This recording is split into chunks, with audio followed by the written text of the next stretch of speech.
इसको vegetable steamer बोलते हैं। इसमें 2 वेसल्स रहता, इसमें पानी डालना। ओके ओके इसमें पानी डाल के ये इसमें वेजिटेबल डालना, इसका अंदर होल्स रहता अंदर। पहले पानी बॉईल होके वेजिटेबल्स 2 मिनट में आपका स्टीम हो जाता। इसका ऊपर ढक्कन रहता, छोटा होल रहता, अपन स्टीम आ रहा नहीं आ रहा मालूम पड़ता। विद इन 4-5 मिनट्स में आपका वेजिटेबल्स कुक हो जाता। इतना टेस्टी बनने से you love to eat the vegetables. पहले ऐसा स्टीम करके बाद में आप लोग तड़का लगा सकते हैं, किसमें सांभर में डाल सकते हैं, दाल में डाल सकते हैं।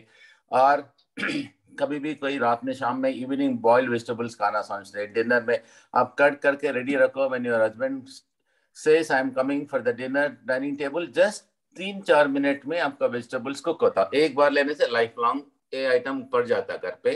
इट इज नॉट एक्सपेंसिव, 400-500 में आपको अमेजोन में any steel shop is available. Then nothing to use, we can ये ऐसा लेकर कुकर आपका स्टोव के ऊपर लगाना।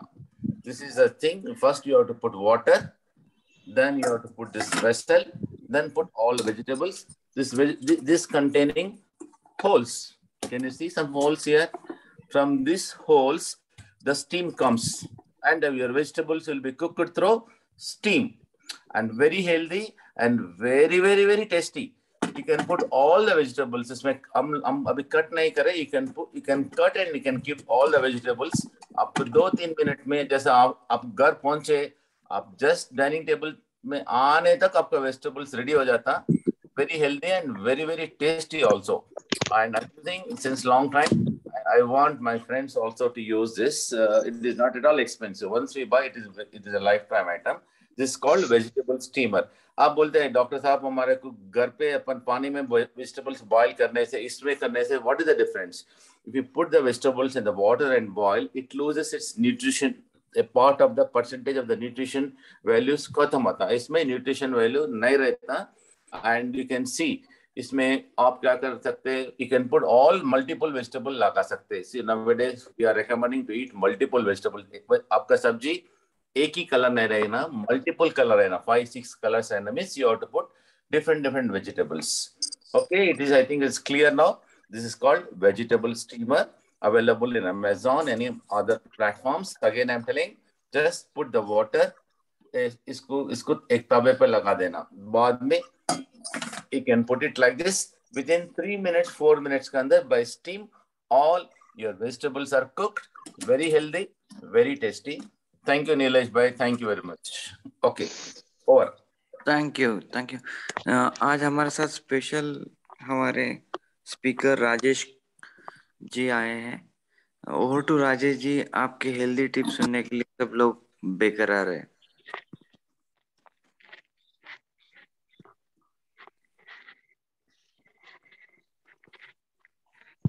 राजकुमार ji, sorry, Rajkumar Sharma ji.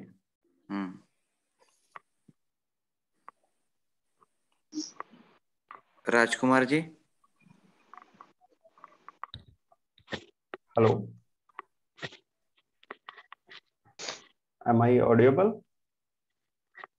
Yeah. Yes. Thank you.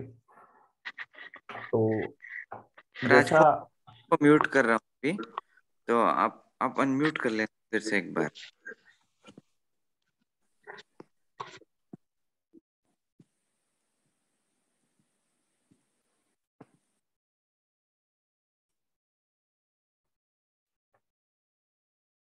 जय मां प्रकृति। तो हम अभी तक जो हमने पिछले सेशंस में किया कि रोग का कारण क्या है, रोग क्या है, हमने जो बात की थी वो बात की थी 5 टाइप्स ऑफ यूनिटी के ऊपर। तो 5 टाइप्स ऑफ यूनिटी के अंदर हमने जो सीखा, या जो 5 यूनिटीज थी, हम 1 मिनट के अंदर जो हमने पीछे जो कवर किया है, हम उसको कवर करते हुए आज के टॉपिक के ऊपर आएंगे। यूनिटी ऑफ डिजीज, सभी रोग एक है। Unity of cause of disease, सभी रोगों का कारण एक है। यूनिटी ऑफ ट्रीटमेंट, जब सभी रोग एक हैं, सभी रोगों का कारण एक है, तो उन सबका ट्रीटमेंट भी एक ही होगा। Unity of food and medicine, कि हमारा भोजन ही हमारी औषधि होना चाहिए। हमारा अगर हमारे शरीर में अगर कोई भी दिक्कत आई है, कोई भी अगर कमी आई है, कोई भी अगर रोग आया है, तो हमारा भोजन ही हमारी औषधि होगा, ना कि हमारी मेडिसिन्स जो होंगी वो हमारी औषधि हो सकती है।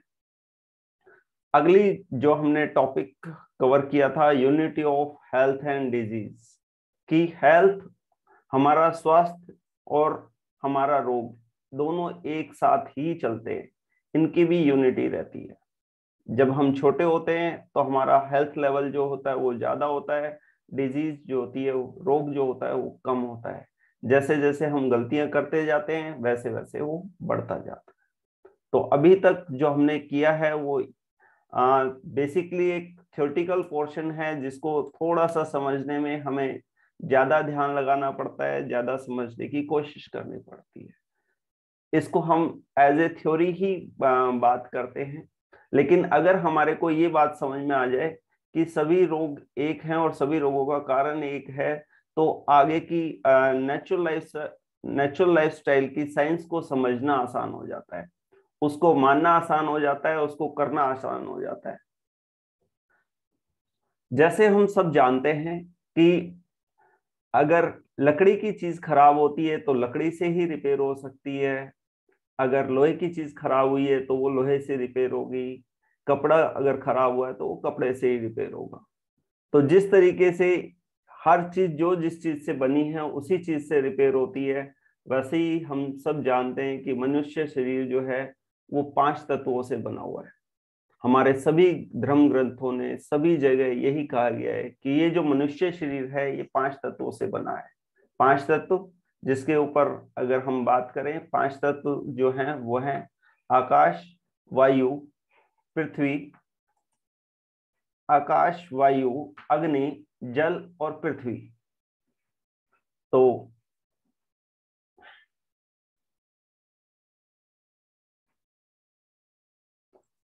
आकाश तत्व जो कि सबसे पहले अगर जिस तत्व की बात आती है वो है आकाश तत्व।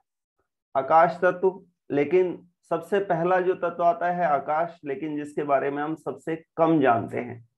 आकाश तत्व कहाँ से मिलेगा, कैसे मिलेगा, तो हम इसको आकाश तत्व को कैसे ले सकते हैं। आकाश तत्व जो है अगर देखें तो आकाश तत्व का मतलब है खाली जगह। मतलब हम पृथ्वी से लेके अगर ऊपर देखें तो सारी जगह जो है वो खाली है। ऐसे ही जो हमारा शरीर है उसके अंदर एक खाली स्थान होना चाहिए, खाली जगह होनी चाहिए। तो लेकिन हम जो बात करी थी कि कुछ गलतियों की वजह से हम शरीर के अंदर इन 5 तत्वों का जो बैलेंस है उसको बिगाड़ देते हैं। 5 तत्वों का जो बैलेंस बिगड़ा वही हमारे शरीर के अंदर रोग आया। लेकिन अगर हम 5 तत्वों का बैलेंस अगर बना लें तो हम स्वस्थ हो जाते हैं। तो जो पहला सबसे ज्यादा जिस तत्व की आवश्यकता होती है वो है आकाश तत्व। लेकिन हमारे को मालूम ही नहीं है कि आकाश तत्व आएगा कहाँ से। आकाश का मतलब खाली जगह। अब खाली जगह कैसे मिलेगी हमारे शरीर को? जो आकाश तत्व की प्राप्ति होती है वो मिलती है हमारे को फास्ट से, उपवास से। उपवास जो कि हमारे धर्म ग्रंथों के अंदर, कोई भी हमारा धर्म ले लीजिए, उसके अंदर उपवास का बहुत ज्यादा महत्व बताया गया है।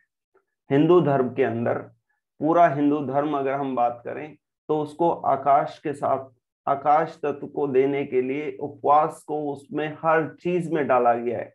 हमारे जन्म से लेके, मनुष्य के जन्म से लेके मृत्यु तक हर चीज के अंदर जो है उसमें उपवास को रखा गया। हमारा कोई भी तीज त्योहार कुछ भी ले लीजिए, कोई भी फंक्शन ले लीजिए, कोई भी सेलिब्रेशन ले लीजिए, उसके अंदर उपवास के महत्व को बताया गया। क्यों बताया गया? हमारे जो पूर्वज थे, हमारे जो ऋषि मुनि थे, वो क्या थे? वो हेल्थ साइंटिस्ट थे। उन्होंने क्या किया कि इस उपवास को, कि इस आकाश तत्व को, ये जो है इसको लोगों को सबसे पहले आवश्यकता पड़ेगी। अगर हम कोई भी रोग ठीक करना चाहते हैं तो उस रोग को ठीक करने के लिए जो सबसे पहले जो हम 5 तत्वों की हमने बात करी, तो उसमें सबसे पहले जो तत्व निकल के आता है वो आकाश तत्व निकल के आता है कि इसकी आवश्यकता मुझे सबसे पहले है।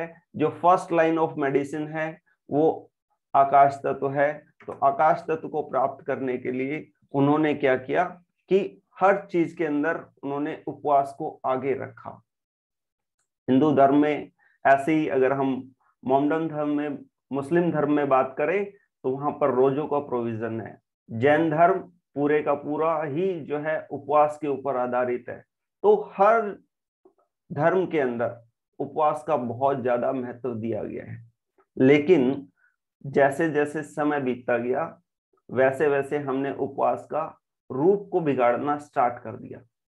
हम उपवास करने के तरीके को हमने अपनी सहूलियतों के हिसाब से बदलना स्टार्ट कर दिया।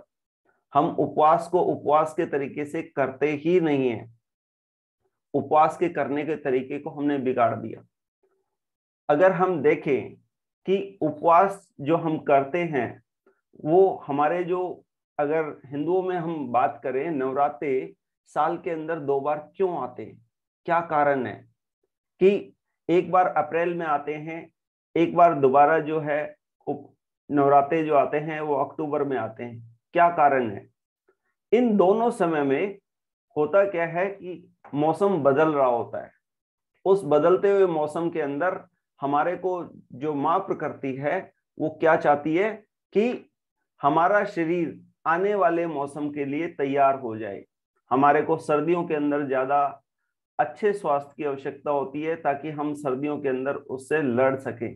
ऐसे ही हमारे गर्मियों के लिए हमारे को हमारा शरीर तैयार करना चाहता है। अगर हम उस दौरान उपवास को सही तरीके से करें तो हम हमारी सर्दियां और हमारी गर्मियां बहुत अच्छे से निकाल सकते हैं। लेकिन हम उस दौरान उपवास को ठीक से करते नहीं हैं। क्यों? अगर हम उस दौरान उपवास को अगर ठीक से कर ले तो 6 महीने के लिए हमारा मेडिकल इंश्योरेंस, मान के चलिए कि मेडिकल इंश्योरेंस हो गया और हमारे शरीर के अंदर कोई भी रोग नहीं आएगा। रोग जिसकी हम बात कर रहे हैं, सर्दी, खांसी, उल्टी, दस्त, बुखार, फोड़ा, फुंसी, ये इनको हम रोग कहते हैं। बेसिकली ये हमारे शरीर के अंदर सफाई करने का एक तरीका है कि शरीर के अंदर जो मल रुक जाता है उसको हमारा शरीर साफ कर देता है और आगे के लिए हमारे को तैयार कर देता है। लेकिन हम इसको गलत तरीके से ट्रीट करते हैं।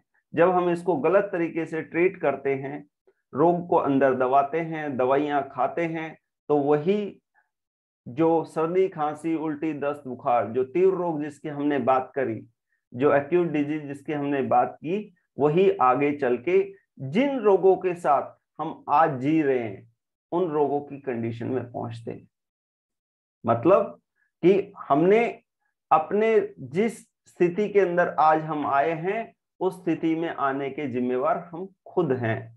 हमारे को लाने वाला कोई दूसरा व्यक्ति नहीं है। हम खुद ही इस स्थिति के अंदर आए हैं कि हमने सर्दी, खांसी, उल्टी, दस्त, बुखार, फोड़े, फुंसी को हम ठीक से, कोई भी हमारे को इनमें से एक्यूट डिजीज आए, अगर हमने उसको ठीक करने का तरीका अगर जान लिया, उसको अगर हम सही तरीके से अगर डील कर पाए, तो हम आगे के लिए हमारे को जिस रोग की स्थिति में आज हम आए हैं, क्रोनिक सिचुएशन के अंदर आए हैं, क्रोनिक डिजीज की जो कंडीशन है, तो हम उस कंडीशन में नहीं आएंगे।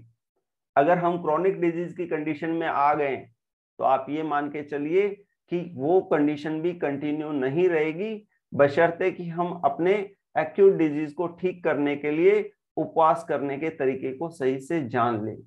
उपवास कैसे करना है, हम जिस तरीके से उपवास करते हैं उस तरीके से उपवास नहीं करना। कुट्टू के आटे के पकोड़े बना बना के नहीं खाने, सिंगाड़े के आटे के जो है हम उसको तल तल के खा रहे होते हैं, साबूदाने को हम तल तल के खा रहे होते हैं, वो नहीं खाना।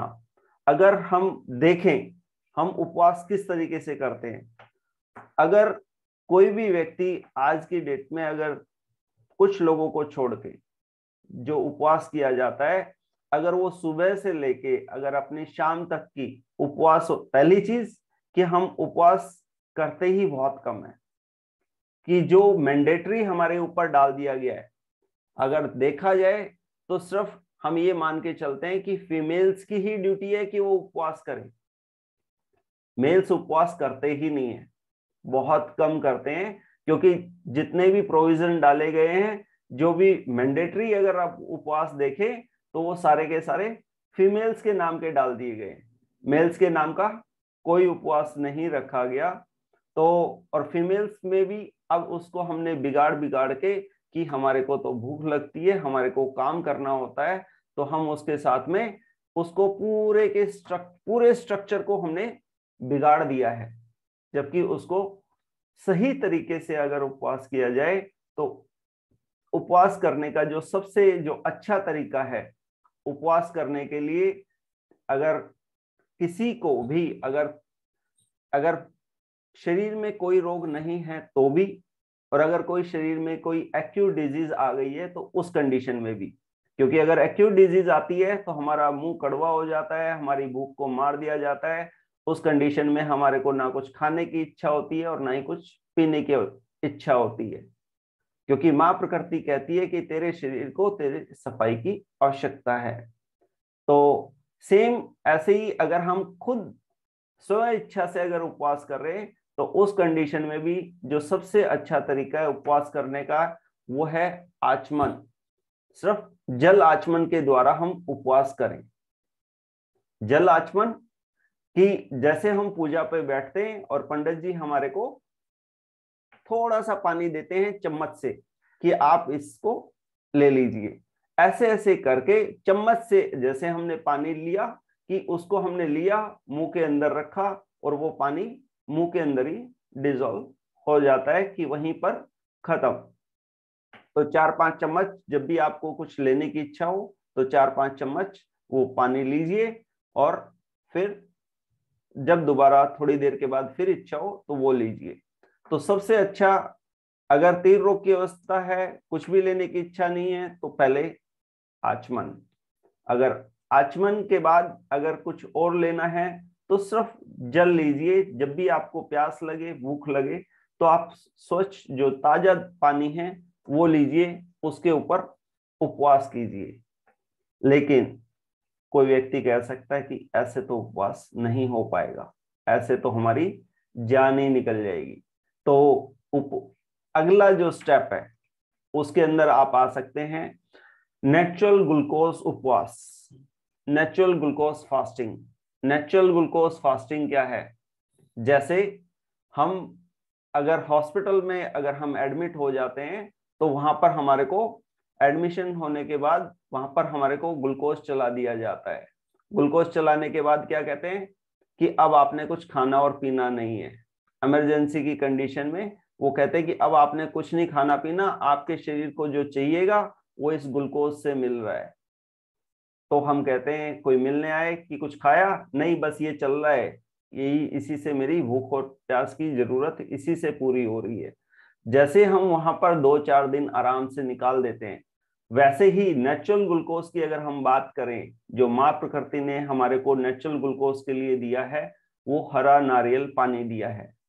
हरा नारियल पानी वो जो है उसके अंदर एक्चुअल जो ग्लूकोज की हम बात करते हैं वो है प्राकृतिक ग्लूकोज, जिसके अंदर हमारी बॉडी के रिक्वायरमेंट के अकॉर्डिंग जो भी मिनरल्स हैं, जो भी विटामिन हैं, जो भी हमारी शरीर की आवश्यकता है वो सब उसके अंदर डाला गया है, और वो हमारे शरीर में एज इट इज डिसॉल्व होता है। हमारा शरीर उसको एज इट इज एक्सेप्ट करता है।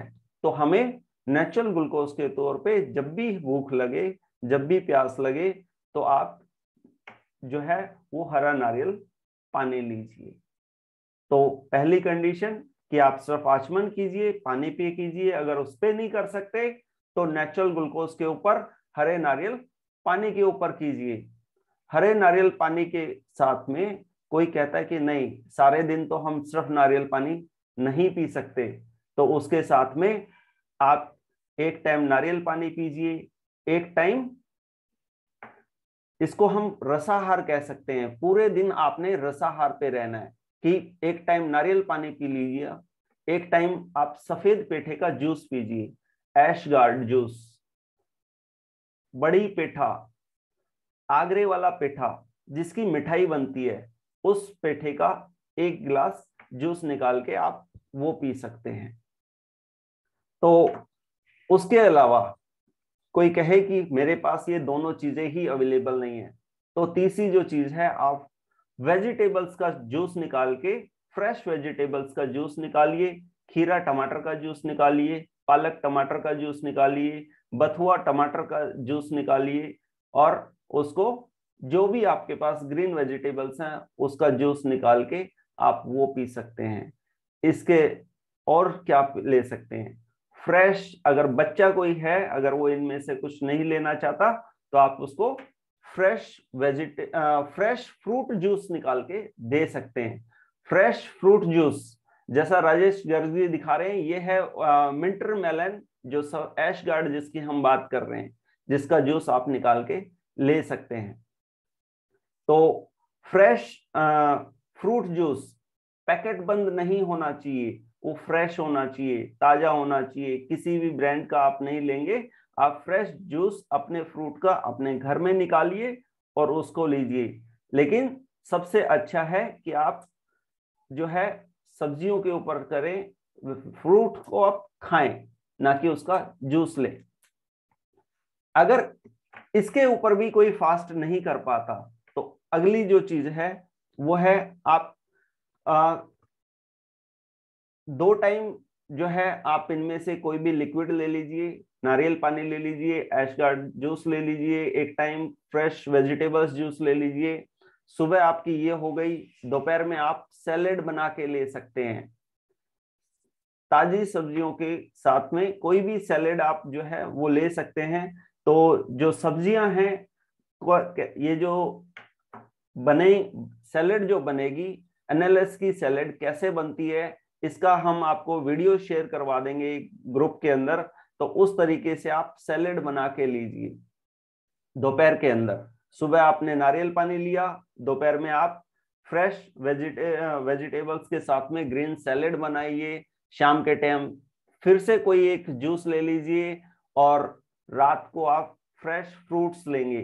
फ्रेश फ्रूट्स जो भी आपके सीजन के फ्रूट्स आपके एरिया के अंदर जो भी अवेलेबल हैं, जो भी ताजे फ्रूट्स मिलेंगे, आप रात को वो फ्रूट्स लीजिए डिनर के अंदर, कि आपका डिनर वो होना चाहिए प्लेट भर और पेट भर होना चाहिए। ये एक फ्रूट का मतलब है, कोई भी एक फ्रूट लेंगे, लेकिन कितनी क्वांटिटी में लेंगे, पेट भर और पेट भर, तो वो आप ले सकते हैं। तो ये सुबह से लेके और शाम तक आप इसके ऊपर उपवास करेंगे।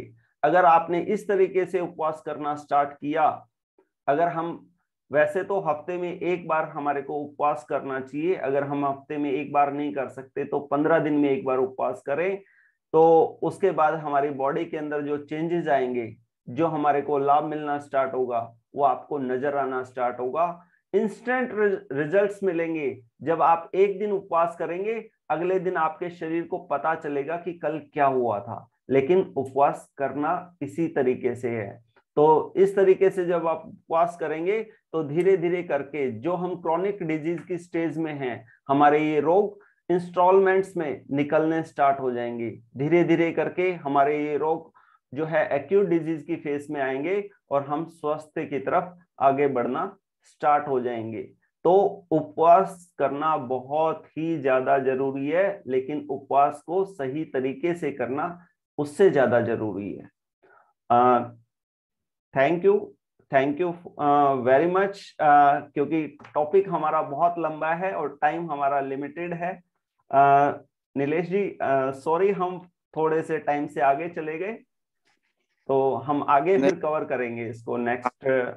अच्छा कहा, मैं आपकी वजह से वाटर फास्टिंग किया हुआ है 4 दिन का, तो मैं जानता हूँ कि सिर्फ पानी का फास्टिंग करने से कितने बेहतरीन रिजल्ट है। तब मेरा एनर्जी लेवल 5 गुना ज्यादा था, मैं रात को 2 बजे तक भी काम करता था, तो भी मुझे एनर्जी रहती थी, इतना बेहतरीन फास्टिंग है वो। वंडरफुल नीलेश जी, वंडरफुल। लेकिन ये जो फास्टिंग, एक बार हम जब फास्टिंग करते हैं तो क्योंकि हमारी बॉडी के अंदर टॉक्सिन्स बहुत ज्यादा होते हैं, तो उस कंडीशन में हमारे को पहले दिन ऐसा लग सकता है कि एनर्जी लेवल बिल्कुल डाउन हो रहा है। लेकिन जिस तरीके से मैंने आपको फास्ट बताए, एक बार आप उस तरीके से फास्ट करना स्टार्ट कीजिए और धीरे धीरे करके आप देखेंगे कि जिस दिन आप फास्ट करेंगे उस दिन आपका एनर्जी लेवल बढ़ेगा। लेकिन स्टार्टिंग में कुछ दिन हो सकता है कि आपको एक बार लगे कि आपकी एनर्जी कम हो रही है, लेकिन धीरे धीरे करके आपकी, क्योंकि आपका बॉडी का जो मैकेनिज्म है वो आपकी एनर्जी, उस जो शरीर के अंदर मल पड़ा हुआ है उसको बाहर निकालने में लग जाती है। इस वजह से हमारे को वीकनेस आती है। लेकिन जब एक बार शरीर क्लियर हो गया, एक बार क्लिंजिंग हो गई, तो उसका बाद आपको फास्ट करने में जो मजा आएगा वो मैं बता नहीं सकता। तो जैसे अभी नीलेश जी ने अपने आप को शेयर किया कि एनर्जी लेवल इतना कि वो रात के 2-2 बजे तक भी काम करते हैं और 4 दिन की सिर्फ ओनली वाटर फास्टिंग के ऊपर।